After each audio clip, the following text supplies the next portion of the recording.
मेरा हो गया।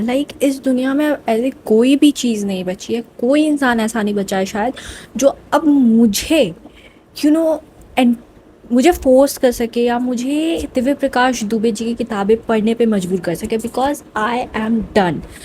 अब मैं उनकी किताबें नहीं पढ़ सकती। I was so excited to read his book. आप अंदाज़ा नहीं लगा सकते हो कि he was the first author and he is the first author जिनकी मैंने एक बिना किताब पढ़ी हुई, मैंने उनकी ऑलमोस्ट 3 किताबें खरीद ली थी। इतनी ज़्यादा एक्साइटमेंट थी मुझे उनकी किताबें पढ़ने की, इतनी ज़्यादा मुझे पता था, इतना ज़्यादा मैं गारंटी के साथ कह सकती थी कि I will love his book. But finally I completed his third book and मेरा हो गया। मैं अब नहीं मैं अब नहीं पढ़ सकती हूँ कि मुझे पता है, आप अगर मेरे रूम में आओगे और मेरी कोई भी डायरी आपको मिलती है उसमें आपको दिव्य प्रकाश दुबे जी की बाकी बुक्स लिखी हुई मिलेंगी। मतलब एक साथ मैंने उनकी सारी बुक्स का लिस्ट बना रखा है कि मुझे ये सारी बुक्स पढ़नी है 2026 में। बट यू नो वॉट, मैंने उनकी सिर्फ 3 किताबें पढ़ी हैं एंड दिस इज़ इट। अब मुझे कोई फोर्स नहीं कर सकता, मुझे कोई भी इंसान इतना मजबूर नहीं कर सकता कि मैं उनकी किताबें पढूं। और मैं अपने आप से तो अब उनकी एक किताब नहीं पढ़ने वाली हूँ। वाई? क्योंकि भी मैंने एक किताब पढ़ी है, लास्ट उनकी थर्ड किताब पढ़ी है। मेरे पास उनकी 3 किताबें थी और मैंने तीसरी किताब पढ़ी finally and I was about to give it a 2 star. मतलब 2 स्टार से ज़्यादा मैं इस किताब को देने ही वाली नहीं थी। मैं इतनी ज़्यादा इरिटेट हो चुकी थी, मैं इतनी ज़्यादा फ्रस्ट्रेट हो चुकी थी कि आई कुड नॉट इवन इमेजिन कि मैं बुक्स पढ़ते टाइम इतनी ज़्यादा फ्रस्ट्रेट हो सकती हूँ। बुक्स जो one of my favourite hobby है, I could sit for hours and read a book without any thought of my back pain, without any thought of anything in this world. And here I am while reading a book, 225 pages की book थी वो, and honestly मेरा हो गया। मैं अब नहीं पढ़ सकती। तो चलो बात करते हैं दिव्य प्रकाश दुबे जी की किताब यार पापा के बारे में।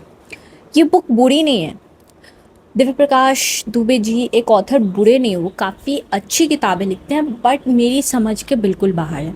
अगर if you have read October junction, उनकी ही एक किताब है विच इज़ अक्टूबर जंक्शन, और अगर आपने ये पढ़ी है तो you will know, you are nerdy enough to understand the reference. And the reference is कि अगर ये किताब 10 है ना तो ये 4 है, ये किताब 4 है। अगर ये किताब 10 है तो ये किताब 4 है।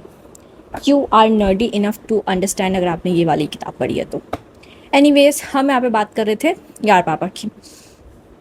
मुझे दिव्य प्रकाश दुबे जी से एक ही सवाल पूछना है कि आपको रिश्तों को इतना कॉम्प्लिकेटेड क्यों बनाना है।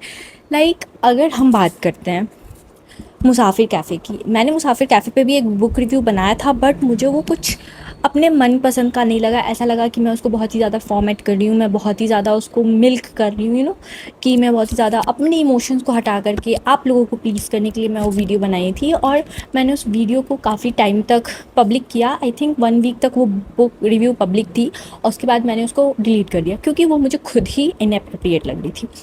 And it was not like कि मैं उसमें कुछ कह नहीं रही थी। मुझे यू नो मेरी सारी एक्सपेक्टेशंस ही उसी बुक से शुरू हुई थी एंड वहीं से ख़त्म हो गई। मतलब एक्सपेक्टेशन शुरू होते ही मेरी एक्सपेक्टेशंस ख़त्म हो गई थी and you can understand that feeling. मुझे समझ में नहीं आता कि दिव्य प्रकाश दुबे जी अपने रिश्तों को, अपने किताब के किरदारों के रिश्तों को इतना कॉम्प्लिकेटेड क्यों बनाते हैं। आखिर उन्हें प्रॉब्लम क्या है, उन्हें शादी से आखिर क्या प्रॉब्लम है। अगर लोग साथ में रह रहे हैं दैट्स ओके, अगर डिवोर्स्ड हैं वो भी चलता है, क्योंकि ऑब्वियसली बात है कि दो लोग की हमेशा नहीं बन सकती है। There will be the moments जब उन्हें अलग होना पड़ता है। I can understand. डिवोर्स के बाद लोग मूव ऑन कर सकते हैं, किसी और से शादी करने का मन है तो कर सकते हैं, किसी और से प्यार हो जाता है तो that's very very much okay. But मुझे दिव्य प्रकाश दुबे जी की किताबों के किरदारों का ये जो रिलेशनशिप एंगल है ना, that is so annoying. Musafir cafe की बात करें तो मुझे सुधा और चंदर के बीच के रिलेशनशिप मुझे बहुत अच्छा लगता है। मुझे सच में उनके बीच का जो रिश्ता है वो मुझे अच्छा लगा। बट वहीं पे द रिलेशनशिप जो है पम्मी और चंदर के बीच, वो मुझे सही नहीं लगा। मुझे बिल्कुल सही नहीं लगा। वो इसलिए नहीं कि वो सही नहीं था भाई। हाउ, अगर सुधा को शादी नहीं करनी थी, दैट्स कम्प्लीटली ओके भाई, उसकी पर्सनल चॉइस है, उसको शादी नहीं करनी है। चंद्र को शादी करनी थी, वो भी उसकी चॉइस है, दैट्स कम्प्लीटली ओके। अगर दोनों ने शादी नहीं की, दोनों बिना शादी के एक साथ रह रहे, दैट्स कम्प्लीटली ओके भाई, मुझे उससे प्रॉब्लम नहीं है। बट जो ये शादी का एंगल था ना पूरे मुसाफिर कैफ़े में, that was annoying me a lot. अगर नहीं करनी है तो मत करो, और करना है तो कर लो, बीच में क्यों अटक रहे हो दोनों के दोनों। दोनों ने अगर आपस में बात, क्यों एक दूसरे को तुम कह रहे हो, एक कह रहा है कि शादी करते हैं, एक कह रहा है कि नहीं करते, हाउ इज़ दिस पॉसिबल। मतलब हाउ इज़ दिस पॉसिबल का बात नहीं है, बात ये है कि मुझे वो सही नहीं लगी। और मुसाफिर कैफ़े की बात ना ही करें तो अच्छी है, क्योंकि उसको मैंने फरवरी में पढ़ा था और अभी जुलाई का महीना है, इतना लंबा टाइम हो चुका है। बात हमें करनी है यार पापा की। तो अगर यार पापा के कॉन्टेक्स्ट की बात करें तो तो ये कहानी 3 दोस्तों की है, मनोज, गजेंद्र और मीता। शुरू इस किताब के सबसे मुख्य किरदार जो है वो है मनोज, उनके परिवार वाले, उनके रिश्तेदार, और इसी तरह से उनके दोस्त, और इसी तरह से उनके दोस्त में आते हैं गजेंद्र और मीता, जो कि इस किरदार के भी एक मुख्य किरदार हैं। उनकी भी बहुत ही मुख्य भूमिका है इस किताब में। बात करते हैं इन तीनों शुरू होती है ये किताब कि तीनों दोस्त अपने कॉलेज के लास्ट एग्ज़ाम्स के पहले साथ में बैठे होते हैं, एंड मीता बहुत ही इमोशनल होती हैं कि अब इसके बाद हमें मुलाकात होगी कि नहीं, क्योंकि that's the very obvious thing कि जब हम लास्ट बार अपने किसी मतलब जिन दोस्तों के साथ हमने अपना स्कूल बिताया होता है, हमने अपना कॉलेज बिताया होता है, जब वो आखिरी दिन आता है तो हम ये एनालाइज ही नहीं कर पाते कि कैसे इतने दिन हमें निकल गए अपने इन दोस्तों के साथ। दे वर वेरी इमोशनल, एंड वो काफ़ी इमोशनल सीन था। एंड वहीं पे फिर एक लड़का आता है और मनोज से कहता है कि भाई तेरे घर से फ़ोन आया है, बहुत ही अर्जेंसी है, तू जा। एंड वहीं से कहानी शुरू होती है। फिर इसके बाद एक फ़ेज़ आता है, पहला चैप्टर जो है वहीं पे एंड होता है। अब उसके बाद आता है उस टाइम की कहानी शुरू होती है, कुछ सालों बाद की कहानी शुरू होती है, जहाँ मनोज साल्वे, द सेम मनोज साल्वे 50 साल का हो चुका होता है। He is a renowned lawyer, and ऐसा होता है ना कि एज अ मेडिकल स्टूडेंट, मुझे मेडिकल में बहुत ज़्यादा इंटरेस्ट है, तो मैं अगर उस हिसाब से एग्जांपल के तौर पे समझाऊँ आपको, तो देयर आर डॉक्टर्स, जैसे डॉक्टर्स को अगर लगता है कि, या फिर जो भी हेल्थ केयर में उनको अगर लगता है कि there are very limited chance of a patient to be being cured, अगर एक पेशेंट का बहुत कम चांस है कि वो सही हो सकते हैं, वो उनका इलाज हो सकता है, तो कोई भी डॉक्टर जल्दी केस को अपने हाथ में नहीं लेना चाहता। वो नहीं चाहता है कि हम इस पेशेंट को अपने हाथ में लें, क्योंकि there are very limited chances. Same lawyer के साथ भी होता है कि अगर लॉयर को पता होता है कि ये केस किसी न किसी तरीके से हम हारने ही वाले, तो लॉयर जल्दी केसेस अपने हाथ में नहीं लेते हैं। तो सेम मनोज साल्वे के साथ ये था कि मनोज साल्वे के हाथ में जो भी केस था, देयर इज़ नेगेटिव चांसेस कि वो केसेस हार जाए। उसने आज तक एक केस नहीं हारा था, एंड देर अगर हारा से हारा केस भी अगर मनोज साल्वे के हाथ में है ना, तो वो जीत ही जाते थे। वो ऐसे ही केस जीत करके अपने घर आते हैं। उनका घर बहुत ही सुना सुना लगता है, because he is being divorced from, वो अपने वाइफ से डाइवोर्स ले चुके होते हैं। उनकी बेटी उनसे बात नहीं कर रही होती, उनकी बेटी कॉलेज में पढ़ाई कर रही होती हैं, एंड उनकी बेटी उनसे काफ़ी दूर होती है। उनका घर सूना होता है, उनके घर में, पूरे घर में वो एक अकेले होते हैं। बहुत ही बड़ी जगह पे, बहुत ही बड़े पॉश जगह पे, बहुत ही बड़े रिच जगह पे उन्होंने अपना एक घर लिया होता है। बड़ा सा घर होता है उस पूरे एरिया का, बट फिर भी वो घर इतना सूना होता है कि मनोज को अच्छा नहीं लगता। And he goes to meet his friend Gajendra, जो कि एक गवर्नमेंट एम्प्लॉय होते हैं, and you know he is also a very good man. इस किताब के हर कैरेक्टर की अपनी पर्सनल लाइफ की प्रॉब्लम्स है।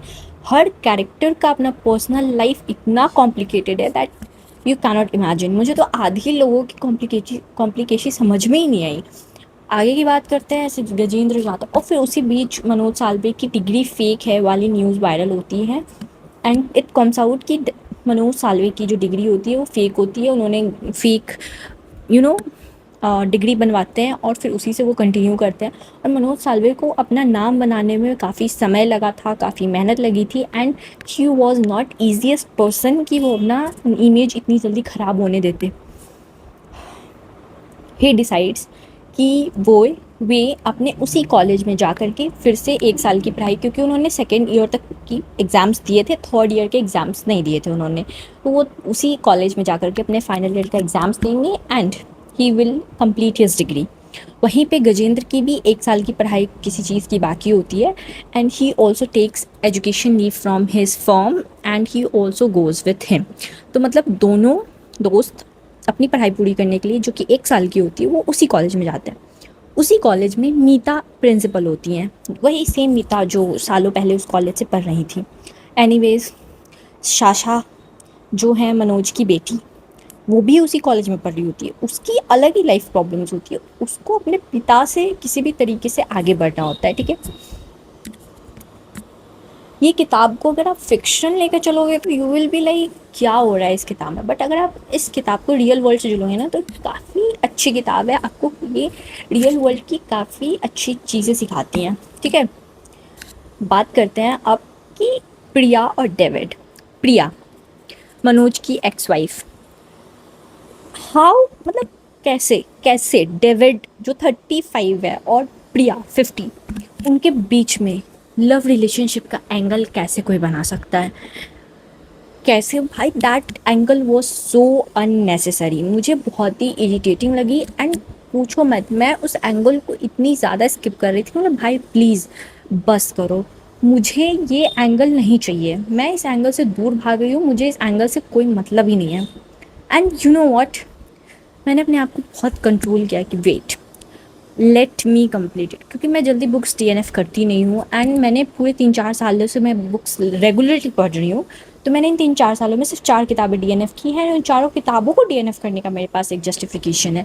I have my own justification, तो इसीलिए मैं जल्दी किताबें डीएनएफ करती हूँ, या तो कंप्लीट करके उस किताब को रेटिंग दे देती हूँ 2 to 3 स्टार, और अगर नहीं तो मैं उस किताब को ख़त्म करती ही करती हूँ। मैंने भी इसको सोचा कि नहीं, इतनी आसानी से तो मैं इसकी बुक को ख़त्म मतलब बंद नहीं कर सकती। I could not stop reading this book, I need to complete it. मैंने ख़त्म की। यू विल नॉट बिलीव कि मैंने इस बुक को पढ़ा, मिड बुक में मेरा पूरा मन बन चुका था कि I will give this book 2 star, और कुछ भी हो जाए I can not change my mind. इस दुनिया की कोई भी ऐसी चीज़ नहीं हो सकती जो मेरा माइंड बदल सकती है कि इस बुक को 2 स्टार से ज़्यादा रेटिंग दूँ।